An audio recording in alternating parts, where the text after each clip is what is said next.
அதே மாரி மேம் இப்ப Instagramல நீங்களே சொல்றீங்க. நம்ம வந்து நம்பியே ஏமாந்துடுறோம் நெறைய தடவ அப்படின்னு சொல்லிட்டு. சோ Instagramல அப்ப எப்படிதான் வந்து கண்டுபிடிக்கிறது? இவங்க கரெக்ட்டான ப்ராடக்ட் குடுக்குறாங்களா? குடுக்கலையான்னு. இல்ல வாங்கி பார்த்து நம்மளுக்கு எக்ஸ்பீரியன்ஸ் அந்த அடி வாங்கி தான் திருந்தணுமா? கண்டிப்பா. ஏன்னா, இப்போ என்ன பொறுத்தவரைக்கும் நான் சொல்றேன். என்ன பொறுத்தவரைக்கும், நான் ப்ரமோஷன் கண்மூடித்தனமா நான் பண்ண மாட்டேன். ம்.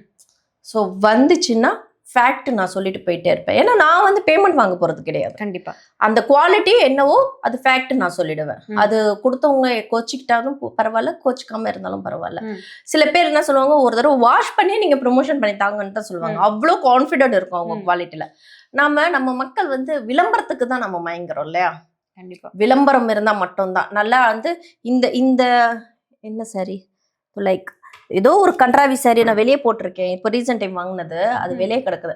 அந்த சாரிய மேட்ச் பண்ணி ஒரு நல்ல பிரைடல் பிளவுஸ் போட்டுட்டு, நல்ல மேக்கப் பண்ணிட்டு, நாலா பக்கம் லைட் போட்டுட்டு, வாய்க்கிலேயே பேசிட்டோன்னு வச்சுங்களேன், ரூ.